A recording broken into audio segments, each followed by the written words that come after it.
भगवद गीता अध्याय 1 श्लोक 11 डर की रणनीति। दुर्योधन की सबसे बड़ी भूल।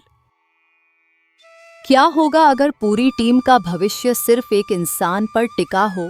क्या डर कभी नेतृत्व का आधार बन सकता है? और क्या अंधा विश्वास कभी सच्ची सुरक्षा दे सकता है? महाभारत के युद्ध में जब दुर्योधन ने अपने पूरे दल को आदेश दिया, भीष्म की रक्षा करो, तो यह सिर्फ एक सैन्य रणनीति नहीं थी। यह था उसका डर, उसका भ्रम और एक ऐसी सोच जो हार की ओर ले जाती है। आज भी हम ऑफिस में, स्कूल में या अपने जीवन में वही गलती दोहराते हैं। हम सारा बोझ एक ही कंधे पर डाल देते हैं और फिर उसी बोझ से सब कुछ बिखर जाता है।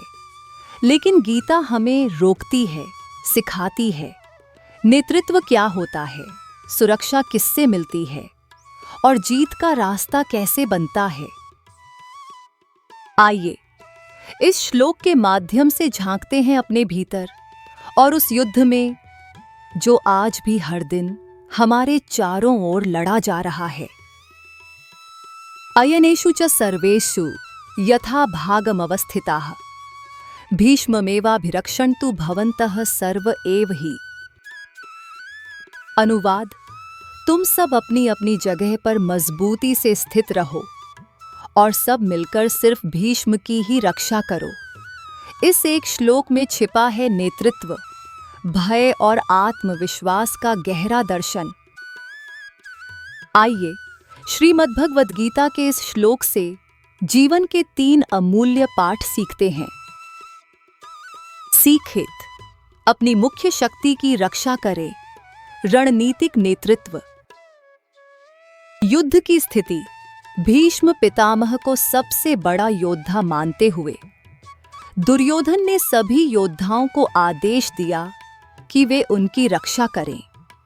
वह जानता था कि भीष्म की उपस्थिति से ही उसकी सेना का मनोबल बना है और अगर वो कमजोर पड़े तो पूरी व्यवस्था डगमगा जाएगी।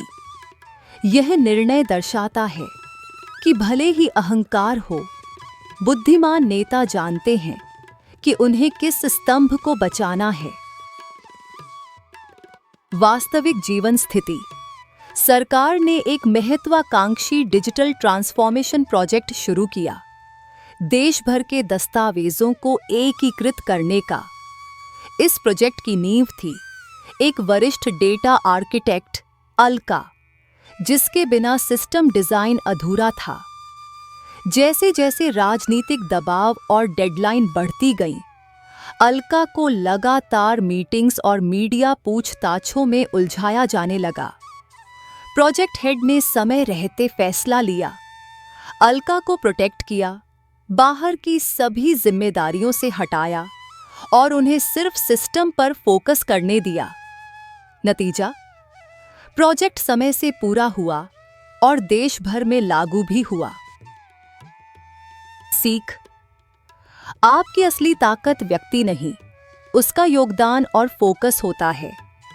जब कोई एक व्यक्ति पूरे सिस्टम की रीढ़ बन जाए तो उसकी रक्षा करना नेतृत्व का कर्तव्य है।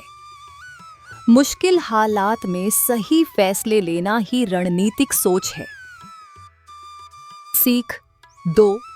अति निर्भरता से रणनीतिक खतरे जन्म लेते हैं। युद्ध की स्थिति। भीष्म महान थे, लेकिन जब सारी सुरक्षा और योजना सिर्फ एक योद्धा पर टिकी हो तो अन्य क्षेत्रों में कमजोरियां पनपती हैं। दुर्योधन की यह रणनीति बाकी योद्धाओं की क्षमता और सेना की विविधता को अनदेखा करती है। वास्तविक जीवन स्थिति। एक ग्लोबल टेक कंपनी अपने फाउंडर और मुख्य इनोवेटर राघव पर पूरी तरह निर्भर थी। राघव ने ही एआई मॉडल्स और स्ट्रैटेजी बनाए थे, लेकिन बोर्ड ने पूरी योजना सिर्फ उसी पर केंद्रित कर दी। टीम बिल्डिंग, रिस्क मैनेजमेंट और आईपी प्रोटेक्शन की तरफ ध्यान ही नहीं दिया गया। अचानक एक साइबर अटैक हुआ और राघव की अनुपस्थिति में कोई निर्णय लेने को तैयार नहीं था। नतीजा, डेटा लीक, क्लाइंट लॉस और शेयर गिरावट। सीख, अगर आप हर काम सिर्फ एक ही इंसान पर छोड़ देंगे तो बाकी सब कमजोर पड़ जाएंगे। टीम में सभी की ताकत का इस्तेमाल जरूरी होता है, not just one star player. आगे की प्लानिंग और बैकअप होना जरूरी है, वरना छोटी गलती बड़ा नुकसान कर सकती है। सीख 3, स्पष्ट नेतृत्व और उद्देश्य से टीम को दिशा मिलती है। युद्ध की स्थिति।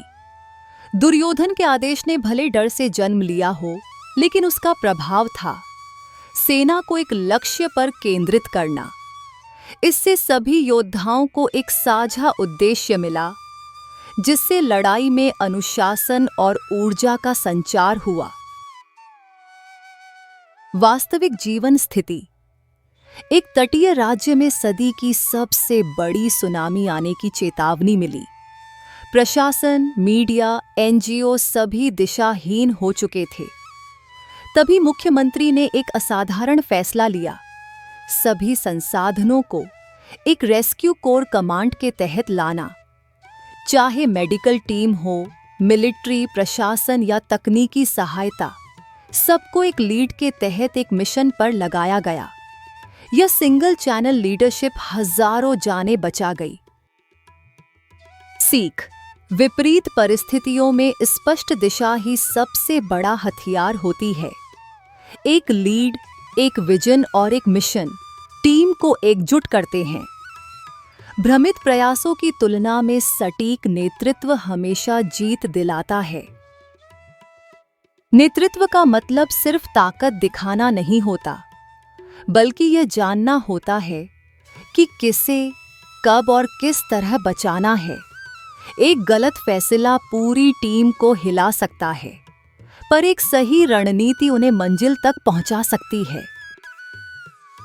अगर आपको इस कहानी ने कुछ सोचने पर मजबूर किया, तो लाइक करें, शेयर करें और ऐसी ही गहराई से जुड़ी कहानियों के लिए सब्सक्राइब करना न भूलें, क्योंकि अगला पार्ट शायद आपके जीवन का आईना हो।